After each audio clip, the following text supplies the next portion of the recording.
जय गुरु जी संगत जी, जय गुरु जी, शुक्राना गुरु जी। ओम नमः शिवाय, शिव जी सदा सहाय। ओम नमः शिवाय, गुरु जी सदा सहाय। संगत जी, शास्त्रों में हमेशा कहा गया है कि जो भी आप अस्तित्व को लौटाते हैं या जो भी आप अस्तित्व को देते हैं, अस्तित्व उसे 10 गुना करके आपको लौटा देता है। अगर इसे आसान भाषा में समझें तो इस प्रकार से समझा जा सकता है कि जब भी आप किसी को दुख देने की मंशा अपने मन में रखते हैं, कोई गलत विचार रखते हैं, किसी के साथ घृणा करते हैं या ईर्ष्या रखते हैं, किसी के साथ द्वेष है आपका, या फिर आप किसी को भी दुख देने की मंशा अगर अपने मन में रखते हैं, तो यकीन मानिए अस्तित्व उसे आपको 10 गुना करके लौटा देगा, क्योंकि वो व्यक्ति भी अस्तित्व का ही हिस्सा है। और इसी प्रकार जब आप अपने साथ भी गलत करते हैं या आप स्वयं को चोट पहुंचाते हैं, अपने बारे में बुरी बातें बोलते हैं, तो आपको भी अस्तित्व वो चीज 10 गुना करके लौटाएगा। इसका अर्थ यही है कि आपने अपने जीवन में कांटे बो दिए हैं। क्योंकि संगत जी, ध्यान एक प्रकार का भोजन है। आप जिस भी चीज को देंगे वो चीज प्रगाढ़ होती चली जाएगी, बढ़ जाएगी। अगर आप चिंताओं पे ध्यान देते हैं तो चिंताएं बढ़ जाएंगी। अगर आप खुशी पे ध्यान देते हैं तो खुशी बढ़ जाएगी। अगर आप उस चीज के प्रति कृतार्थ हैं जो चीज आपको अस्तित्व ने दी है, उस खुशी के प्रति अगर आपके अंदर आभार का भाव है, अगर आप आभार व्यक्त करते हैं, तो वो बढ़ जाएगी। इसलिए किसी भी नकारात्मक विचार को बल ना दें, अर्थात ध्यान न दें उस पर। जब आप नकारात्मक विचार की श्रृंखला को बनाए रखते हैं अपने मन में, जब भी आप स्वयं के साथ द्वेष रखते हैं, जब आपको अपनी संगति प्रिय नहीं होती है, जब आप अपने बारे में बुरा विचार रखते हैं या स्वयं की बुराई करते हैं, तो भी आपके साथ बुरा होता है। क्योंकि किसी और को अगर आप दुख देने का विचार अपने मन में रखते हैं, तो वो विचार आपके ही मन की मिट्टी में गिरेगा और वहीं से अंकुरित होगा। और अगर आप अपने बारे में भी गलत करते हैं, तो यकीन मानिए आप भी उसी अस्तित्व का हिस्सा हैं। तो अस्तित्व उसे आपको 10 गुना करके अवश्य लौटाएगा। इसलिए किसी के साथ भी बुरा नहीं करना चाहिए, ना ही आत्मघात करना चाहिए, ना ही दूसरे के साथ द्वेष और दुख देने की मंशा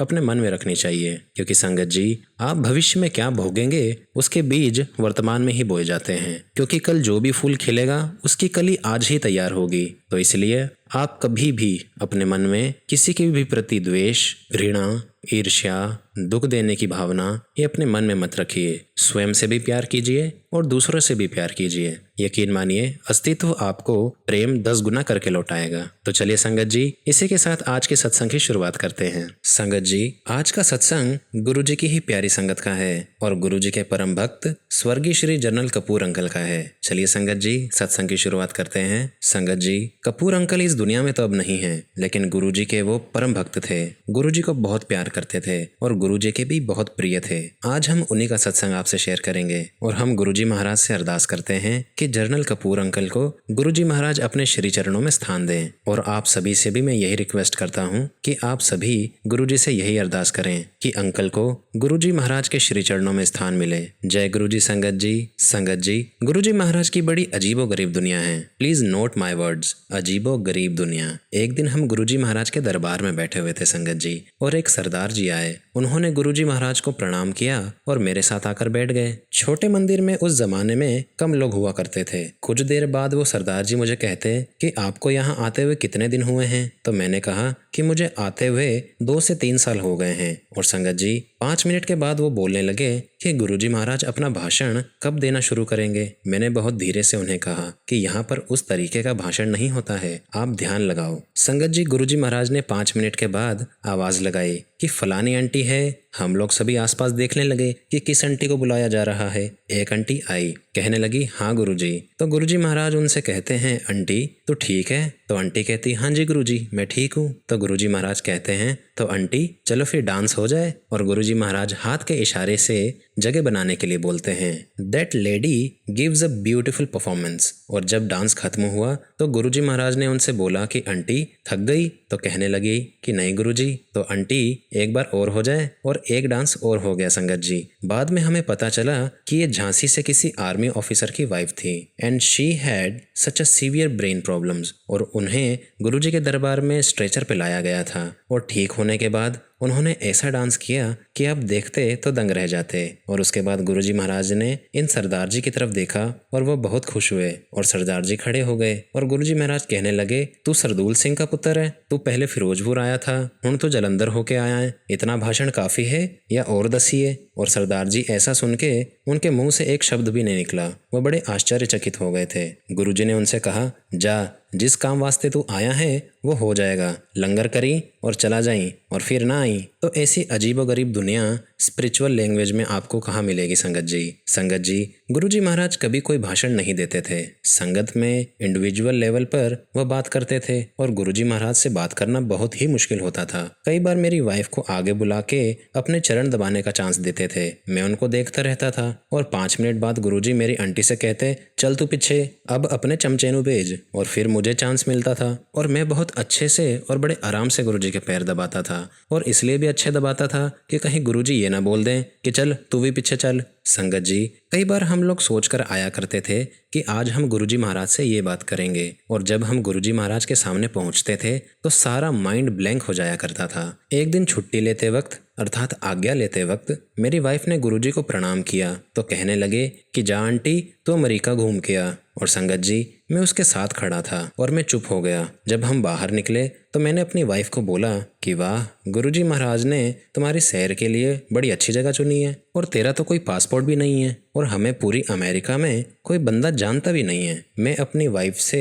ये सब बोल तो जरूर रहा था लेकिन कहीं ना कहीं मेरे माइंड में ये बात चल रही थी कि गुरुजी महाराज ने अगर कहा है तो इसका कुछ मतलब तो जरूर होगा। अगले दिन हम फिर आए गुरुजी महाराज के पास। गुरुजी अपने किचन कैबिनेट के पास बैठे हुए थे। वैसे तो जर्नली मेरी बहुत रेयर बात होती थी गुरुजी से, पर उस दिन मैंने अपना पूरा करेज इकट्ठा किया और गुरुजी से बोला, गुरुजी कल आपने मेरी आंटी को बोला कि अमेरिका घूम के आ। गुरुजी, हमारा तो कोई प्लान ही नहीं है जाने का और इसका तो कोई पासपोर्ट भी नहीं है और मेरी बेटी जिसकी शादी आपने ब्लेस की वो घाना में रहती है, अफ्रीका में। गुरुजी महाराज ने बड़े पेशेंस के साथ मुझे सुना और कहा, बेटी का क्या नाम है? तो मैंने कहा, गुरुजी बेटी का नाम आरती है। तो गुरुजी कहते हैं, हाँ हाँ आरती। तो मैंने फिर इंटरप्ट करते हुए बोला कि हाँ गुरुजी, आरती गाना अफ्रीका में रहती है। तो गुरुजी कहते हैं, अच्छा कोई गल नहीं, एक काम करो तुसी पीछे बैठो, ध्यान लगाओ और एक काम करो तुम भी अमेरिका घुमाओ। और संगत जी, हर शब्द सच हुआ। इसलिए मैंने कहा संगत जी कि गुरुजी महाराज की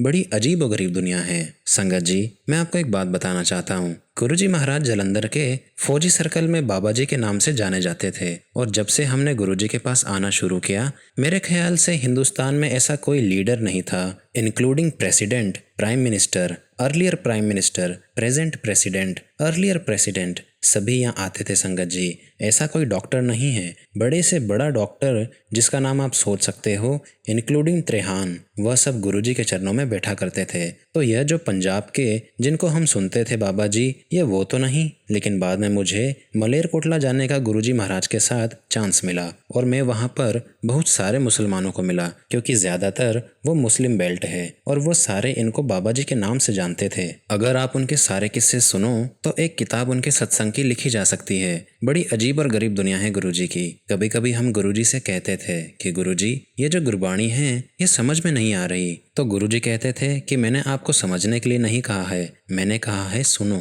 और आहिस्ता आहिस्ता गुरुजी महाराज का ऐसा रंग चढ़ जाता था कि सिवाय गुरबाणी के और कुछ समझ नहीं आता था। ऐसे ही संगत जी, कई बार आंटियां आया करती थी। तो एक आंटी आई और गुरुजी महाराज ने उन्हें कहा कि हीरे पहन के रब नहीं मिलता, तूने तो सारी उंगलियों में हीरे पहने हैं, जा पीछे जा और ध्यान लगा। ऐसे ही एक बार एक आंटी आई और पहली बार आई थी वो आंटी और गुरुजी महाराज को प्रणाम किया और बैठ गई। गुरुजी महाराज ने उन्हें बुलाया और कहा, आंटी तू पहली बार ही आई है? तो उन्होंने कहा, हाँ जी गुरुजी। तो गुरुजी कहते, मंग, आज गुरु से कुछ भी मांग ले। तो हम लोग साइड में खड़े थे संगत जी। तो वो कहने लगी कि नहीं गुरुजी, आपकी बड़ी कृपा है। तो गुरुजी कहते, नहीं नहीं मांग ले कुछ।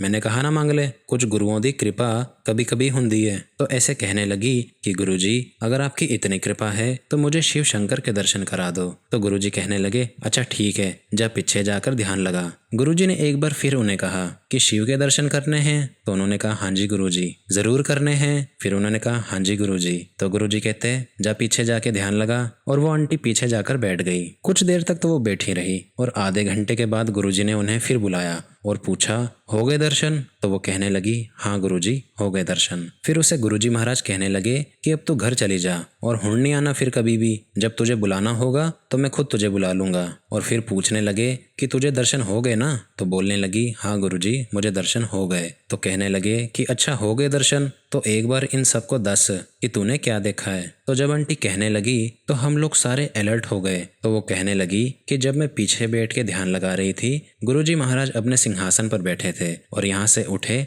और आधे रास्ते तक मेरे पास से गुजरे, और जब वो गुजरे तब तक गुरुजी थे, और जैसे ही मेरे पास से गुजरे तब शिव थे, हाथ में त्रिशूल था और अपने कमरे में चले गए। उधर से जब निकले तो शिव रूप में निकले, और जब यहाँ सिंहासन पर बैठे तो फिर से गुरुजी बन गए। संगत जी, मैं आपको यहाँ पर एक बात बताना चाहता हूँ कि बहुत कम संगत ने इस बात का एहसास किया है कि वो खुद महाशिव हैं। इसी तरीके से मैं आपको यहाँ पे बताना चाहता हूँ कि मैं कई लोगों को लेके आया, बल्कि एक वो स्टेज आ गई थी संगत जी कि जिंदगी में जब मैं सोचता था कि कोई चीज होनी चाहिए या किसी ने मेरे से मदद मांगी और कुछ कहा और मैं नहीं कर सकता था, मेरे पास एक ही रास्ता हमेशा होता था, वो है गुरुजी महाराज का दरबार। इसी सिलसिले में एक दिन मैंने न्यूज़पेपर में पढ़ा कि general Ajay to be governor of Assam. General Ajay किसी ज़माने में मेरे बॉस हुआ करते थे। हम लोग आपस में एक दूसरे को बहुत अच्छे से जानते थे। तो मैंने उन्हें फ़ोन किया और कहा, अगर तुझे गवर्नर बन के जाना है तो तू किसी अच्छी जगह पे जा, तू आसाम में क्यों जा रहा है? जब हम लोग आसाम में थे तब हमें फ़ौज की पूरी प्रोटेक्शन थी, और अब तू जा रहा है तो तुझे तो पता है कि वहाँ की पुलिस कैसी है। आप मेरे ख्याल से ठीक नहीं कर रहे हैं। तो कहने लगे कि नहीं जनरल, अब तो यहाँ हो गया है। तो मैंने कहा कि अगर आप जा ही रहे हैं तो हमारे गुरुजी हैं, आप उनका आशीर्वाद लेके जाओ। तो कहते हैं कि मेरे पास सिर्फ 3 दिन हैं और चौथे दिन मुझे फ्लाई करके जाना है। तो मैंने कहा ठीक है, कोई बात नहीं। और मैं जब गुरुजी महाराज के पास गया और मैं उनसे जब आज्ञा लेने लगा तो मैंने कहा गुरुजी महाराज को कि मेरा एक दोस्त है जनरल अजय, वो आसाम का गवर्नर बन के जा रहा है। आसाम बड़ा डिस्टर्ब एरिया है, गुरुजी मेरी रिक्वेस्ट है कि अगर आप उसको ब्लेस कर दें। गुरुजी महाराज ने मेरी बात पर ध्यान ही नहीं दिया। फिर मुझे लगा कि शायद गुरुजी महाराज ने इसे यस नहीं कहा। जैसे ही मैं सीढ़ियों के पास पहुंचा, गुरुजी महाराज ने मुझे आवाज़ लगाई, जनरल साहब। मैंने कहा हाँ जी गुरुजी। तो कहने लगे कि तुसी अजय नू परसों शाम में ले आना 7 बजे। मैं वापस गया गुरुजी महाराज के पास और कहने लगा कि गुरुजी परसों तो संगत का दिन नहीं है। तो कहने लगे कि कोई गल नहीं। तो मैं जनरल अजय को वहाँ लेके पहुँच गया। हम अंदर गए, गुरुजी महाराज आए, संगत के 10-15 लोग पहले से ही वहाँ पे थे। इतने में एक सरदार जी आए और उन्होंने जनरल अजय को बहुत वार्मली नमस्कार किया, लेकिन अजय ने बहुत ही ठंडा रिस्पॉन्स दिया। उनके इस रिएक्शन ने हमें बड़ा हैरान किया। तो सरदार जी कहने लगे कि जनरल साहब, शायद आपने मुझे पहचाना नहीं। आप एक बार जालंधर आए थे और आप हमारे घर में थे और आपने हमारे साथ डिनर किया था। तो जनरल कहने लगे, ओह आप वो सरदार जी हैं? तो वो कहने लगे हाँ जी, पर वो मेरे पिताजी हैं। अच्छा अच्छा, क्या हाल है, कैसे हैं आप? ये बातें करने लगे और गुरुजी महाराज बड़े आराम से सारी बातें सुन रहे थे। हम सब भी बड़े हैरान थे, खासकर मैं। जब ये सरदार जी नमस्कार करके चले गए तो गुरुजी महाराज ने अजय की तरफ देखा। तो गुरुजी महाराज ने उनसे कहा कि ये जो कह रहे थे वो तुम्हें याद आ गया? जनरल अजय बहुत सीरियस हो गए थे और कहने लगे कि हाँ जी गुरुजी, याद आ गया। गुरुजी कहने लगे सारा याद आ गया? तो जनरल अजय कहने लगे हाँ जी गुरुजी, सारा याद आ गया। तो गुरुजी कहने लगे कि अगर सारा याद आ गया है तो इनानो दसो कि की याद आ गया। तो जनरल अजय ने कहा कि किसी टाइम पर यह बहुत सीरियसली बीमार था और बत्रा हॉस्पिटल में एडमिट था और वो वहाँ पर स्ट्रेचर में आया था और फिर वहाँ से उन्हें जालंधर मंदिर ले गए थे और इनकी वाइफ और कोई रिलेटिव इनके साथ था। वहाँ पर गुरुजी महाराज ने कहा इनके कंधे पर हाथ रख के कि जनरल साहब उठो, तुहानू ठीक भी करना है और गवर्नर भी बनाना है। और ये सब कब हुआ संगत जी? 8 साल 4 महीने के बाद। तो संगत जी, ऐसी अजीब और गरीब दुनिया थी गुरुजी महाराज की। ना कभी आप सोच सकते हो, ना कभी आप अंदाज़ा लगा सकते हो। I told you my America trip. मैं वहाँ पर 3-4 साल पहले गया तो मुझे एक मैसेज आया लॉन्ग आइलैंड से कि गुरुजी का सत्संग है तो आप भी आना। और मैं सोचने लगा कि कहाँ एम्पायर स्टेट वाले गुरुजी और कहाँ लॉन्ग आइलैंड, यहाँ कैसा सत्संग है और मैं कहाँ आ गया हूँ।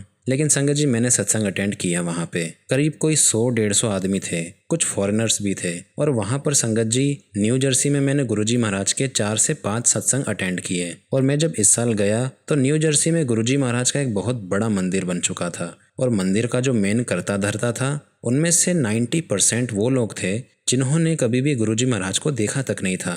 एक बार सत्संग करते हुए एक अंकल कहने लगे कि मैं गुरुजी महाराज को 3-4 साल से जानता हूँ। तो गुरुजी महाराज कहने लगे कि अंकल जी, आप शायद मुझे 3-4 साल से जानते हैं, लेकिन मैं आपको 300-400 सालों से जानता हूँ। फर्स्ट टाइम जो ये सत्संग मैं कर रहा हूँ अभी, ये सत्संग पहली बार जब हुआ, उससे पहले गुरुजी महाराज ने मुझे छोटे मंदिर में उंगली के इशारे से अपने पास बुलाया, तो मैं चला गया हाथ जोड़ के।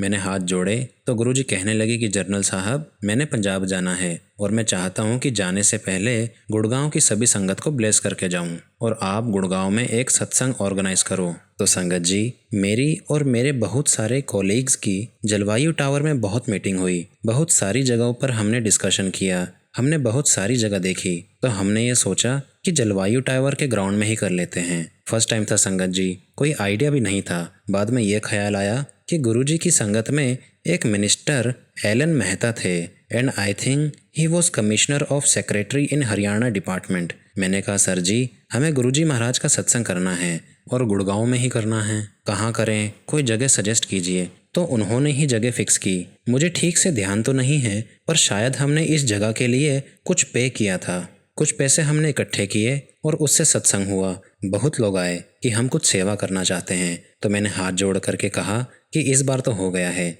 लेकिन अब नेक्स्ट टाइम जब भी होगा तो आप लोगों की मदद ज़रूर लेंगे। संगत जी वाह वाह हो गई और हमने जो पैसे इकट्ठे किए थे वो भी बच गए। और जब पैसे बच गए तो हम में से किसी को ख्याल आया कि गुड़गांव में ही एक पूरा ग्रुप बना लेते हैं। फिर ख्याल आया कि अगर ग्रुप बना देंगे तो ये पैसे कौन साइन करेगा, कैसे डॉक्यूमेंट बनेंगे, कौन ये टैक्स रिटर्न भरेगा। जितने पैसे थे वो सब हमने गुरुजी महाराज के चरणों में जाके डाल दिए और यहाँ बात खत्म हो गई। जब यहाँ से गुरुजी महाराज जाने लगे तो मुझसे कहते हैं कि कितने लोग आए हैं, तो मैंने कहा गुरुजी 2000 लोग होंगे। तो गुरुजी कहने लगा कि बड़ा अच्छा किया तूने, और फिर मैंने उनके चरण स्पर्श किए। संगत जी, जिस दिन सत्संग हुआ उस दिन मैं आरआर हॉस्पिटल से सत्संग में आया था और मैं ये प्रॉमिस करके आया था कि मैं यहाँ से सत्संग में जा रहा हूँ और सत्संग से सीधा मैं हॉस्पिटल आऊँगा। और मैं अपनी टीम को गुरुजी महाराज के पास ले गया। तो मैंने गुरुजी से कहा कि गुरुजी, आपने कहा था कि सत्संग बहुत अच्छा हुआ है। असली जो करने वाले थे वो तो गुरुजी ही थे।